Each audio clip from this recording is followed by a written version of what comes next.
channel Learning with Sheetal Vyas. Friends, last topic में हमने electric potential और electric potential difference को समझने की कोशिश की थी। हमने इलेक्ट्रिक फील्ड भी समझा था। इसी कॉन्टेक्स्ट में एक क्वेश्चन मुझे किसी बच्चे ने पूछा था कि low potential to high potential जाने का क्या मतलब होता है। So let's see that.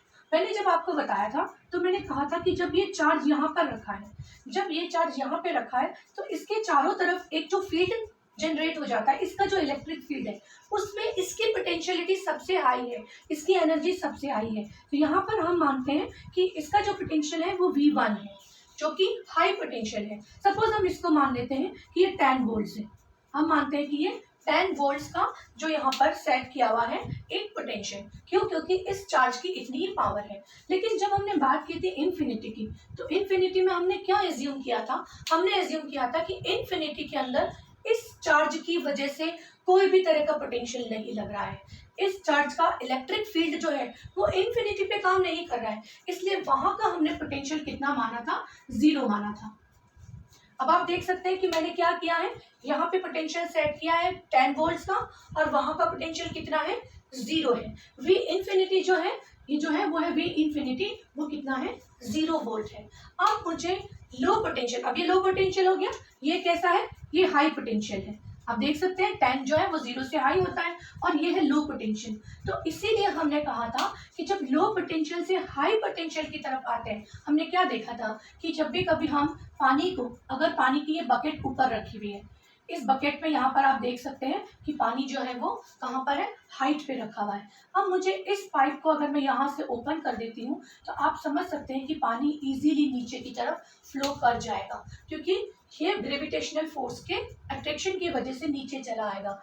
लेकिन जब इसी पानी को ऊपर की तरफ जाना होगा, इस पानी को मैं चाहती हूँ कि मैं ऊपर भेजूँ, तो ये मेरे लिए पॉसिबल नहीं होगा, क्योंकि मुझे फोर्स के अगेंस्ट जाना पड़ रहा है। इसको एक दूसरे एग्जांपल से भी आप समझ सकते हैं, जो हम बॉटनी में कई बार समझते हैं। बॉटनी में आपने ज़रूर ऑस्मोसिस पढ़ा होगा, आपने ऑस्मोसिस ज़रूर पढ़ा होगा, जिसमें हम एक एक्सपेरिमेंट करते हैं। उसमें हम क्या करते हैं, ऑस्मोटिक प्रेशर देखने के लिए, कि हम एक बीकर में पानी लेते हैं और पानी लेने के बाद उसके अंदर हम सूखी हुई रेजिन्स रख देते हैं, सूखी हुई किशमिश रख देते हैं। और जब इस किशमिश को हम थोड़े घंटों के बाद चेक करते हैं तो हम क्या देखते हैं कि इन किशमिश में पानी भर गया है और ये किशमिश फूल गई है।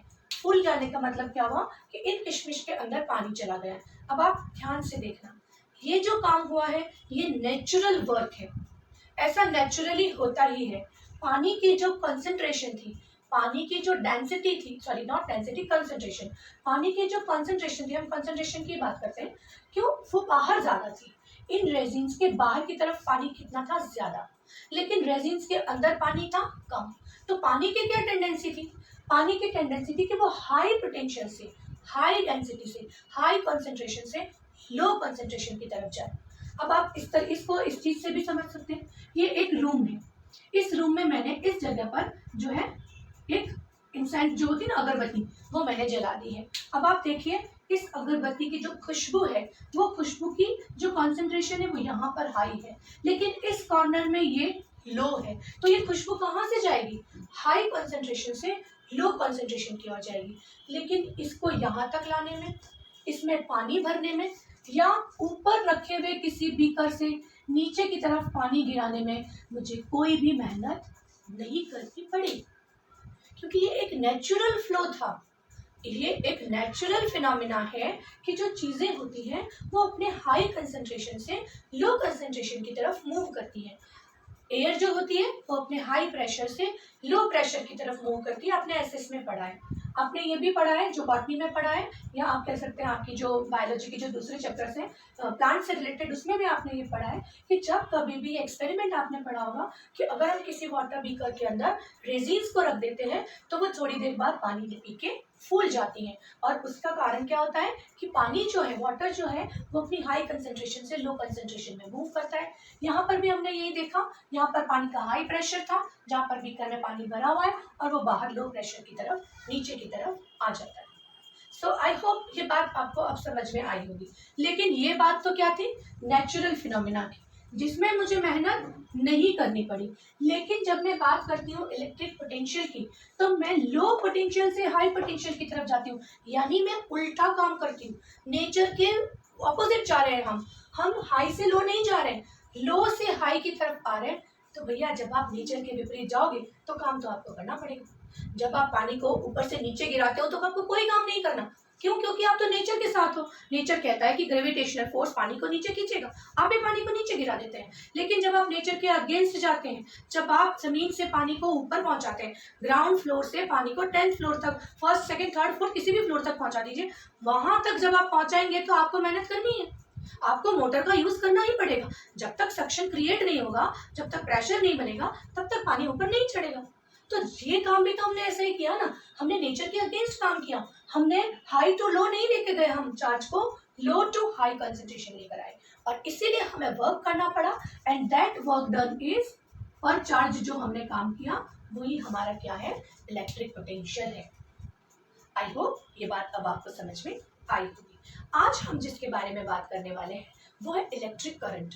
इलेक्ट्रिक करंट के बारे में हमने एक बार ऑलरेडी समझ चुके हैं हम लोग कि इलेक्ट्रिक करंट जो होता है वो होता है the rate of flow of charge, means I is equal to Q upon T, क्योंकि Q को हम NE से भी लिख सकते हैं, तो QI is equal to NE upon T, जहाँ पर N है नंबर ऑफ इलेक्ट्रॉन और E है इलेक्ट्रॉन पे, एक सिंगल इलेक्ट्रॉन पे चार्ज। ना जब ये बात हमने की थी, और आई का जो हमारा सिंबल होता है वो है, इलेक्ट्रिक करंट का सिंबल है आई, और इसकी जो SI यूनिट होती है वो होती है एम्पियर। अब हम दो इंस्ट्रूमेंट के बारे में थोड़ा सा समझने की कोशिश करते हैं। एक इंस्ट्रूमेंट होता है जो इलेक्ट्रिक करंट को मेजर करता है, उसे कहते हैं एमीटर। एमीटर जो होता है वो इलेक्ट्रिक करंट के मैग्नीट्यूड को मेजर करता है। दूसरा होता है वोल्ट मीटर। वोल्ट मीटर जो होता है वो हमारे किसी भी सर्किट के अंदर, इलेक्ट्रिक सर्किट के अंदर पोटेंशियल को, इलेक्ट्रिक पोटेंशियल डिफरेंस को मेजर करता है। इसके बारे में और भी बहुत सारी बातें पढ़ेंगे, लेकिन क्योंकि इस वक्त हमें जो समझना जरूरी है वो दो बातें हैं। पहली बात ये कि इस इलेक्ट्रिक करंट का जो फ्लो होता है उस फ्लो का डायरेक्शन कौन सा होता है। दूसरा हमें ये समझना है कि जब हम इलेक्ट्रिक सर्किट ड्रॉ करते हैं तो उसमें हमें कौन कौन सी बातों का ध्यान रखना होता है। तो क्योंकि उसमें हम एमीटर और वोल्ट मीटर ड्रॉ करने वाले हैं, तो इसलिए हम एक बार फिर से समझ लेते हैं कि एमीटर जो होता है ये उसका सिंबल है। एमीटर जो होता है वो इलेक्ट्रिक करंट के मैग्नीट्यूड को मेजर करता है। वोल्ट मीटर जिसका सिंबल है V, वोल्ट मीटर किन्हीं भी दो पॉइंट्स के बीच में, करंट कैरिंग कंडक्टर के किसी भी दो पॉइंट के बीच में जो वोल्ट पोटेंशियल डिफरेंस होता है उसको मेजर करता है। अब हम बात करते हैं कि जब हमने बहुत पहले हमने ये देखा था कि जो चार्ज होता है वो जो फ्लो करता है तब इलेक्ट्रिक करंट जो है वो बनता है। लेकिन कौन से चार्ज फ्लो करते हैं? क्या पॉजिटिव चार्ज फ्लो करते हैं? नहीं, हमने ऑलरेडी इस चीज को समझ लिया है कि पॉजिटिव चार्ज यानी प्रोटॉन्स जो होते हैं वो न्यूक्लियस के अंदर होते हैं, वो फ्लो नहीं करते हैं, फ्लो करता है इलेक्ट्रॉन। तो जब हम करंट कैरिंग कंडक्टर की बात करते हैं तो उसमें करंट जिस चार्ज की वजह से वो इलेक्ट्रॉन्स होते हैं। तो अब हम देखते हैं, और जब हमें इलेक्ट्रिक पोटेंशियल सेट करना होता है तो अभी हमने कहा कि मुझे पोटेंशियल को सेट करने का मतलब है कि मुझे मेहनत करनी है। लेकिन क्या ये मेहनत आप और मैं करने वाले? Definitely not. ये मेरे से क्या मतलब था? मेरे से मतलब था वो बैटरी, वो सोर्स ऑफ एनर्जी जो हम सर्किट में यूज करने वाले हैं वो मेहनत करने वाली है। तो अब हम थोड़ा सा एक बात देख लेते हैं कि किस तरह से इलेक्ट्रॉन्स फ्लो करते हैं। अब ये एक करंट कैरिंग कंडक्टर है जिसका ये पॉइंट A है और ये पॉइंट B है, और यहाँ पर हमने सेट कर दी है एक बैटरी। बैटरी को इस तरह से दिखाया जाता है, ये आप सब जानते हैं कि जो बड़ी वाली लाइन होती है वो पॉजिटिव को शो करती है और जो छोटी लाइन होती है वो नेगेटिव को शो करती है। अब यहाँ पर मैं बात करती हूँ पहले इलेक्ट्रॉन्स की। अब आप मुझे बताइए इलेक्ट्रॉन्स कहाँ फ्लो करेंगे? अगर इस करंट कैरिंग कंडक्टर के इसमें ये जो वायर है A और B, ये एक ऐसा वायर है जो कि कंडक्टर है, सपोज कॉपर वायर है। तो इस कॉपर वायर में जैसे ही मैंने बैटरी लगाई, अब बैटरी को मुझे ऑन ऑफ तो करना पड़ेगा, आप भी जानते हैं कि स्विच होता है, तो उस स्विच को हम कुछ ऐसे शो करते हैं। ये अभी स्विच ओपन है, जब मैं इसमें एक डॉट लगाकर इसे क्लोज कर दूंगी तो इसका मतलब हो गया कि ये स्विच क्लोज हो गया है। अब ये स्विच बंद हो गया, यानी कि बैटरी ने अपना वर्क करना स्टार्ट कर दिया। तो अब आप मुझे बताओ कि इलेक्ट्रॉन कहाँ से कहाँ तक जाएंगे? इलेक्ट्रॉन को कौन अट्रैक्ट करता है? Positive side. तो जैसे ही बैटरी ऑन होगी एक पोटेंशियल सेट होगा, यानी एनर्जी मिलना शुरू हो जाएगी। तो इलेक्ट्रॉन को एनर्जी मिलते ही, इलेक्ट्रॉन तो नॉटी होते हैं ना, तो इलेक्ट्रॉन तुरंत ही फ्लो करना स्टार्ट कर देंगे। और इलेक्ट्रॉन कहाँ फ्लो करेंगे? इलेक्ट्रॉन फ्लो करेंगे नेगेटिव से पॉजिटिव की तरफ। इलेक्ट्रॉन कहाँ फ्लो कर रहे हैं? नेगेटिव चार्ज, नेगेटिव जो पार्ट है बैटरी का, नेगेटिव जो उसका टर्मिनल है, वहां से पॉजिटिव टर्मिनल की तरफ इलेक्ट्रॉन्स फ्लो करते हैं। तो ये क्या दिखा रहे हैं हम, ये दिखा रहे हैं इलेक्ट्रॉन का flow, flow of electron, this is flow of electrons. ये दिखा रहा है डायरेक्शन फ्लो ऑफ इलेक्ट्रॉन्स का। लेकिन जब पहले पता नहीं था कि इलेक्ट्रॉन का फ्लो होता है या किसका फ्लो होता है, तब कन्वेंशनली कुछ ऐसा बना दिया गया था। तब उस वक्त के जो साइंटिस्ट थे, तब उन्होंने कुछ इस तरह से इसको बना दिया था कि जब भी कभी करंट पास होता है तो वो पॉजिटिव से नेगेटिव जाता है। ये एक कन्वेंशनली उन्होंने बना दिया था। उन्होंने उस वक्त नहीं सोचा था कि फ्लो किसका होता है, बस चार्ज का फ्लो होता है। तो एक कन्वेंशनली बना दिया गया कि जो इलेक्ट्रिक करंट है, ये किसका फ्लो है, ये है flow of current, flow of current. Electric current का फ्लो बता रहे हैं हम यहाँ पे इलेक्ट्रॉन्स का फ्लो बता रहे हैं, यहाँ पर करंट का फ्लो बता रहे हैं। तो कन्वेंशनली ऐसा मान लिया गया कि जो करंट है वो पॉजिटिव से नेगेटिव चार्ज की तरफ, पॉजिटिव टर्मिनल से नेगेटिव टर्मिनल की तरफ जाता है, जबकि एक्चुअली हमें पता है कि इलेक्ट्रॉन्स जो होते हैं वो नेगेटिव से पॉजिटिव टर्मिनल की तरफ जाते हैं। अब क्योंकि साइंटिस्ट को इस बात को अगर घुमा देते हो, इस तरह से या इस तरह पर आ जाते, यानी इस डायरेक्शन से वो इस डायरेक्शन पे आ जाते, तो कैलकुलेशन में शायद कुछ कंफ्यूजन होता, शायद उन्हें समझने में थोड़ी दिक्कत होती। तब शायद उन्होंने कुछ ऐसा सोचा और कन्वेंशनली उन्होंने कहा भाई कोई दिक्कत नहीं है। जब हम बात करते हैं इलेक्ट्रिक करंट की, तो वो तो कोई डायरेक्शनल है ही नहीं, उसको तो स्केलर क्वांटिटी कहते हैं। और जब वो स्केलर क्वांटिटी है तो भले वो इधर से उधर जाए या इधर से उधर जाए, हमें क्या फर्क पड़ता है, हमें तो समझने की जरूरत है। तो हम इसको ऐसा ही कन्वेंशनली मान लेते हैं। हम ऐसा मानते हैं कि फ्लो ऑफ करंट जो होता है वो फ्लो ऑफ इलेक्ट्रॉन के ऑपोजिट होता है। क्या मानते हैं कि flow of electric current flow of electron के ऑपोजिट होता है, यानी flow of current positive terminal से नेगेटिव टर्मिनल की तरफ होता है। आई होप ये बात अब आपको समझ में आई होगी। अब हम बात करते हैं सर्किट्स की। इलेक्ट्रिक सर्किट बनाते हुए हमें कुछ बातें होती हैं जो ध्यान में रखनी होती हैं, कुछ सिंबल्स होते हैं जो हमें समझने होते हैं। तो एक बार हम देख लेते हैं इलेक्ट्रिक सिंबल्स के, इलेक्ट्रिक सर्किट से जो रिलेटेड सिंबल्स हैं उनके बारे में। जब हम इलेक्ट्रिक सर्किट्स पढ़ेंगे तो हमारे लिए एक बहुत ही इंपॉर्टेंट सिंबल होता है ये, इसे कहते हैं रेजिस्टेंस। इसके बारे में हम बहुत डिटेल में आगे पढ़ने वाले हैं। अभी हम इसका एक बार सिंबल देख लेते हैं, क्योंकि जब हम सर्किट ड्रॉ करेंगे तब हमें इसकी जरूरत रहेगी। तो ये है रेजिस्टेंस। दूसरा जो सिंबल हम इसमें देखते हैं वो है एमीटर का, जो मैंने अभी आपको बताया कि इलेक्ट्रिक करंट मेजर करने के लिए हम एमीटर को यूज करते हैं। फिर हमने देखा था वोल्ट मीटर, जो इलेक्ट्रिक पोटेंशियल डिफरेंस को किसी भी दो पॉइंट पे के बीच में इलेक्ट्रिक पोटेंशियल डिफरेंस को मेजर करता है। उसके बाद में अगर कोई सर्किट ओपन हो तो उसको इस तरह से डिनोट करते हैं, और अगर कोई सर्किट क्लोज हो तो उसे इस तरह से डिनोट किया जाता है। फिर हम देखते हैं सेल।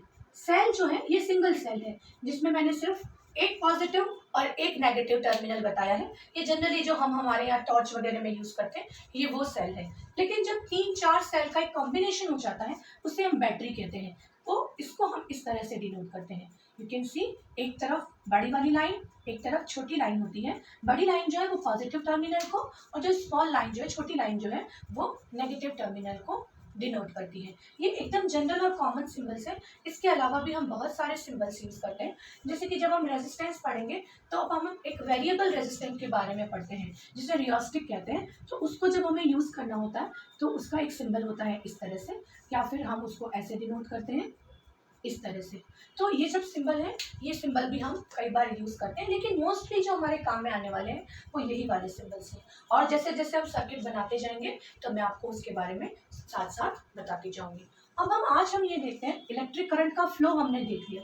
अब हम देखते हैं कि ये जो सारे सर्किट के कंपोनेंट्स हैं जो अभी हमने लिखे, रेजिस्टेंस है, बैटरी है, एमीटर है, वोल्ट मीटर है, इनको हम किस तरह से एक सर्किट में इनको फिक्स करते हैं, किस तरह से इनको एडजस्ट करते हैं, और वो कौन सी गलतियां होती हैं जो कभी कभी हम सर्किट ड्रॉ करते वक्त करते हैं, जिसकी वजह से हमारा सर्किट गलत हो जाता है। तो अब देखते हैं डिफरेंट टाइप ऑफ सर्किट्स हम कैसे ड्रॉ करते हैं।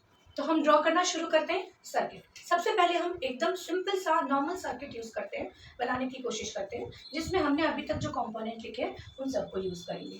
तो let's see, this is the current carrying conductor, जिसमें ये उसका रेजिस्टेंस है।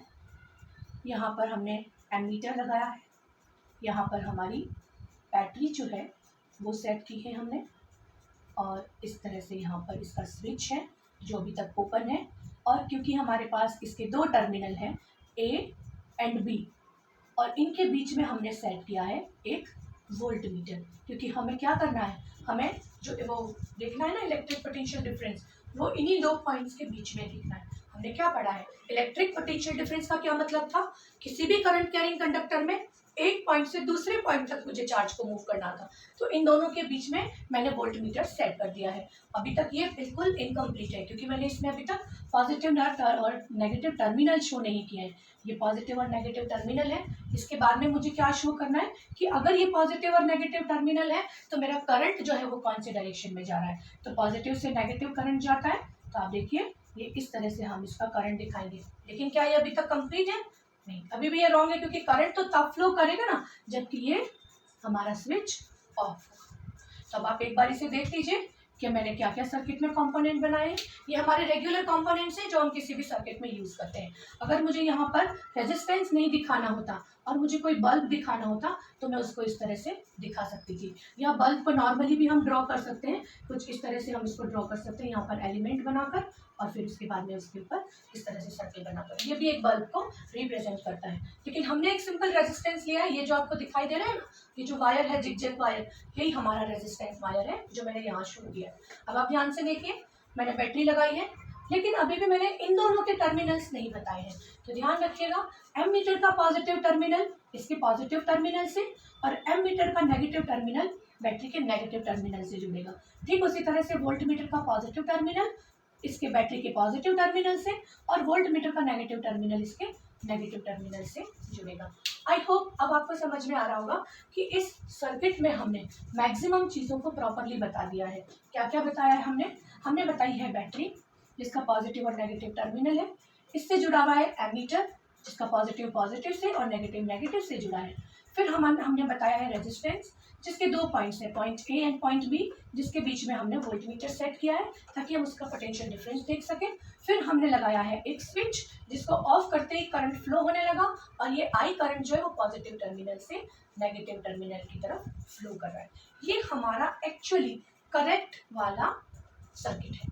अब हम मिस्टेक्स क्या क्या करते हैं, अब अगर हम देखें तो अगर मैं इसको ये हटा दूँ तो ये मेरी मिस्टेक होगी। कैसे मिस्टेक होगी कि जब स्विच ही ऑन नहीं है तो मैं कैसे इस सर्किट में इलेक्ट्रिक करंट के फ्लो होने की बात कह सकती हूँ।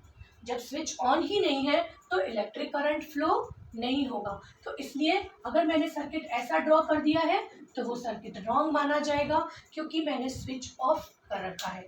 मैंने स्विच जब तक ऑन नहीं करूँगी मैं तब तक उसमें इलेक्ट्रिक करंट फ्लो नहीं होगा। तो this was the first mistake which I can make. मैं कौन सी मिस्टेक कर सकती थी कि मैं इसमें स्विच ही ऑन नहीं करती। अब मेरी दूसरी मिस्टेक, अगर मैं इस बैटरी को उल्टा बना देती, अगर मैं इसको इस तरह से बना देती, यहाँ माइनस और यहाँ प्लस, तो भी मेरा सर्किट एकदम रॉन्ग होता। क्यों रॉन्ग होता ये आप खुद समझ सकते हैं कि मैंने फ्लो ऑफ इलेक्ट्रिक करंट बता दिया है नेगेटिव से पॉजिटिव की तरफ, पहली गलती ये। दूसरा, नेगेटिव से पॉजिटिव टर्मिनल को मैंने जोड़ दिया है और पॉजिटिव से नेगेटिव टर्मिनल को जोड़ दिया है, इसलिए ये सर्किट भी मेरा गलत है। तो जब आप ड्रॉ करें तब आपको ये भी ध्यान रखना होगा कि आपने जो बैटरी ड्रॉ की है उस बैटरी के दोनों टर्मिनल भी एकदम सही होने चाहिए। फ्लो ऑफ करंट को देखते हुए ही हम इसको देखते हुए फ्लो ऑफ करंट शो करने वाले हैं, और जितने भी नेगेटिव टर्मिनल है वो नेगेटिव से और पॉजिटिव टर्मिनल जो है वो पॉजिटिव से जुड़ जाते हैं। अब एक और मेरी मिस्टेक हो सकती थी कि अगर मैं यहाँ के टर्मिनल्स गलत लिख देती, यहाँ माइनस और यहाँ प्लस कर देती, तो भी मेरा सर्किट गलत होता। मेरे इस सर्किट में सर्किट कंप्लीट ही नहीं होता, क्योंकि एमीटर जिस वायर से मुझे कनेक्ट कर रहा है इसको, इस बैटरी को मेरे इस कंडक्टर से कनेक्ट करने वाला जो एमीटर है, जब वो सर्किट में गलत जुड़ा हुआ है तो करंट फ्लो नहीं करेगा। एमीटर उल्टा नहीं जोड़ सकते, इसलिए एमीटर के पॉजिटिव टर्मिनल को बैटरी के पॉजिटिव टर्मिनल से और एमीटर के नेगेटिव टर्मिनल को बैटरी के नेगेटिव टर्मिनल से जोड़ना होगा। ठीक उसी तरह से वोल्ट मीटर में भी मैं इसको उल्टा नहीं कर सकती थी। एक और मिस्टेक होती है, वो मिस्टेक होती है ये कि मैं सर्किट में यहाँ पर V और यहाँ पर A जोड़ दूँ। अब आप ध्यान दीजिएगा, बहुत इंपॉर्टेंट बात है। जब मैंने यहाँ पर वोल्ट मीटर ऐड किया, आगे हम जब रेजिस्टेंस पढ़ेंगे तब हम कॉम्बिनेशन पढ़ेंगे कि अलग अलग रेजिस्टेंस को किस कॉम्बिनेशन में जोड़ सकते हैं। तो जब हम एक के बाद एक जोड़ते चले जाते हैं ना, तब वो होती है सीरीज। तो ये जो वोल्ट मीटर है, आप खुद सोचो, इन दोनों पॉइंट्स के बीच में तो मुझे करंट नहीं निकालना है, करंट तो पूरे ओवरऑल सर्किट में फ्लो करेगा। ऐसा तो नहीं है ना कि सिर्फ ए और बी के बीच में ही करंट होगा, ऐसा तो पॉसिबल ही नहीं है, क्योंकि ये बैटरी तो इस पूरे वायर में करंट फ्लो कराएगी, तभी तो सर्किट कंप्लीट होगा। जब तक ये करंट यहाँ से घूम के वापस यहाँ तक नहीं आएगा, तब तक तो सर्किट कंप्लीट ही नहीं होगा। इसीलिए तो जब मैंने ये स्विच ऑफ कर दिया तो सर्किट टूट गया, क्योंकि वो करंट यहाँ से यहाँ तक चक्कर पूरा नहीं कर पाया, एक पूरा जो रोटेशन है वो नहीं कर पाया, इसलिए वो कंप्लीट नहीं माना जाएगा। तो इसका मतलब ये हुआ कि वोल्ट मीटर को और अमीटर को, हम एमीटर को हमेशा यहाँ जोड़ते हैं। पूरे सर्किट का कंप्लीट जो होता है वो इलेक्ट्रिक करंट मेजर करता है ये। लेकिन जब हम वोल्ट मीटर की बात करते हैं, तो वोल्ट मीटर में हमने ऑलरेडी पढ़ा है कि इलेक्ट्रिक पोटेंशियल डिफरेंस हमेशा दो पॉइंट्स के बीच में होता है।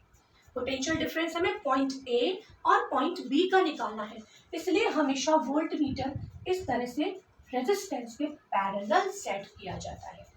तो एमीटर सीरीज में और वोल्ट मीटर पैरेलल सेट किया जाता है। मैं आगे एक बार फिर जब हम इसको अच्छे से समझ चुके होंगे तब मैं आपको रिमाइंड कराऊंगी कि मैंने यहाँ पर ऐसा क्यों कहा है। तो अब हमें समझ में आया कि सर्किट को ड्रॉ करते वक्त भी हमें बहुत सारी माइनर सी बातें होती है, एकदम छोटी छोटी बातें होती हैं, लेकिन हमें उन्हें बहुत अच्छे से समझ के बनाना होता है ताकि हमारा सर्किट गलत ना बने। अगर सर्किट गलत बन गया तो इलेक्ट्रिक करंट फ्लो ही नहीं करेगा। आई होप ये सब बातें आपको समझ में आई होगी। आज हमने समझा कि कन्वेंशनली हम ऐसा मानते हैं कि जो इलेक्ट्रिक करंट होता है वो पॉजिटिव टू नेगेटिव जाता है, जबकि हम जानते हैं कि इलेक्ट्रॉन्स जो होते हैं वो नेगेटिव से पॉजिटिव टर्मिनल पे जाते हैं। बट कन्वेंशनली हमने ऐसा माना है कि करंट जो होता है वो इलेक्ट्रॉन्स के ऑपोजिट डायरेक्शन में फ्लो करता है। एमीटर, जिससे कि हम जो करंट का मैग्नीट्यूड है उसे मेजर करते हैं। वोल्ट मीटर, जिससे हम इलेक्ट्रिक पोटेंशियल का मैग्नीट्यूड मेजर करते हैं। ये होता है रेजिस्टेंस, जिसके बारे में हम आगे और बात करेंगे। ये जो हमने अलग अलग सिंबल्स देखे थे, ये बैटरी का सिंबल है, ये स्विच का सिंबल है, ये रेजिस्टेंस का, ये वोल्ट मीटर का, और ये एमीटर का सिंबल है। और ये बता रहा है, आई जो हमने लिखा है वो फ्लो ऑफ करंट बता रहा है। तो इस तरह से आज हमने करंट के बारे में और इलेक्ट्रिक सर्किट के बारे में कुछ ऐसी बातें जानी है जो डायरेक्टली हमें कोई नहीं पूछता, लेकिन जब हम उन्हें ड्रॉ करते हैं, जब उन्हें आगे हम एक्सरसाइज करेंगे, रेजिस्टेंस को समझेंगे, तब हमें इसको समझने की ज़रूरत रहेगी। नेक्स्ट लेक्चर में फिर मिलेंगे एक नए टॉपिक के साथ। Till then keep on learning, have a nice day.